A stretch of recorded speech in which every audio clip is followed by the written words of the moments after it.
Demand a Page. Why I Think Culture Matters by Jenny Mitchell. Poetry and culture generally is a way of potentially talking to the world, not just to yourself, your friends, or similar social groups. Through this cultural activity, we can demand a page and a place in the world. I'd like to talk to you, and I'd like you to talk to me through poetry or any other form that suits your voice. I don't know how else to start the conversation except with one of my poems. It's called Black Men Should Wear Colour and is dedicated to my brother. Black men should wear colour.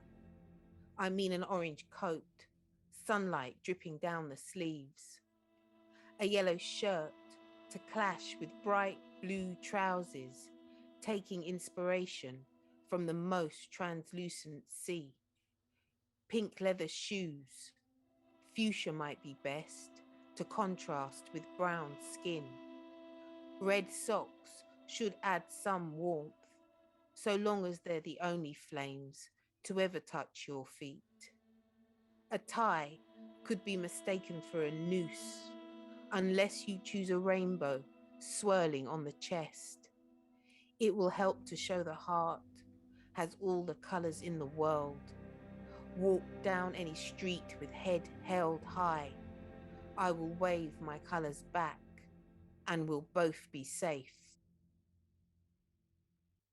I began with the poem because ever since I was a child, words have been the way I define and show myself in a culture that could seek to make me invisible as a black woman. My colour might not matter except for the word culture. Does it belong to posh people, rich people, white people? Is it something elitist, exclusive, oppressive? Is culture therefore linked to power and control? How do I, as a black woman, educated in a failing school, get hold of some power? First, do I have to get hold of a dictionary? Or perhaps before that, do I have to access words? Is there a reason why it was illegal for enslaved people in the Caribbean to learn to read and write? Once you have words at your disposal, are you on a path that other people are less able to control? If words are taken away, does that radically change what you can say? For example, if I was stopped just as I started the poem, it would sound like this: Black men should. It becomes an order, which is very far from my meaning or intention. It changes who I think I am and who I think black people are. Therefore, I must have all the words I need and all the time to say them if I'm to have any control of culture.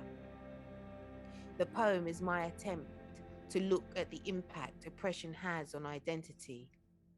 I wrote it because one day I looked out of my window and noticed that most of the black men I saw were dressed in black. I know from talking to different people that this is about trying to be invisible, to not stand out in the crowd, because it can be dangerous to do so. But does that mean that a violent culture has transformed these men, taken away some of their vibrancy? Within the poem, I also talk about the noose, a reference to lynching, which was so much a part of the dreadful history of enslavement and oppression in America and the Caribbean. I wonder if black men are wearing black clothes as an unconscious form of mourning. So the question for me is, has a violent culture managed to control and take life force away from a people? If I place this question in my poem, which can be called a cultural object, am I using culture to make some sort of difference to this violent history? Does it give me a form of power and control? Following on from that, there are two definitions of the word culture that I'd like to think about. They might help explain why poetry means so much to me and how it is transforming my life. The first definition is culture as the total range of activities and ideas of a people. To me, this simply means all groups have a particular way of behaving, whether that's a family with a violent culture or a warring nation. In other words, does culture tell us who we are as individuals and as part of a group? If we say culture doesn't matter, do we somehow say we don't matter?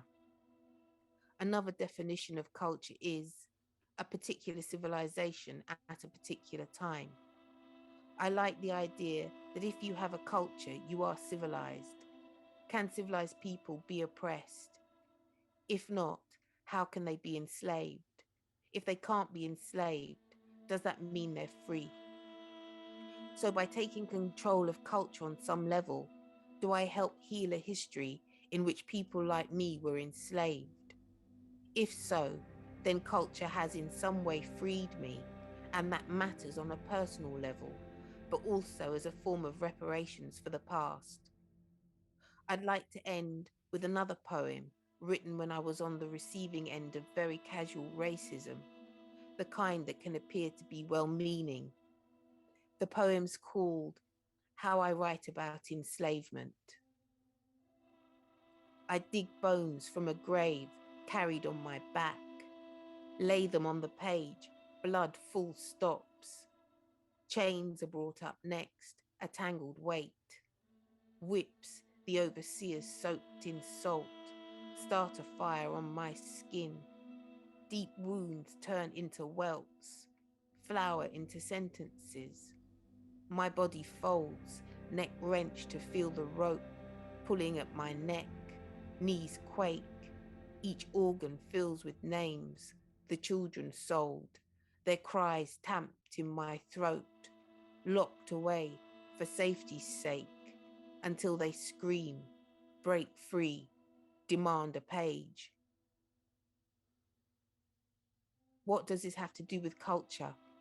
Aren't I describing something barbaric? Yes, but by writing this poem, taking my place as a creator of culture, I believe I am helping to heal that historical trauma. It's an arrogant belief, but does history give me the right to claim something for myself, to ask a favor, simply that you listen to my words? Culture then for me is this: the power to speak, the power to heal, the power to say who we are and to ask others to listen. It could be all these things for you as well, if you demand a page.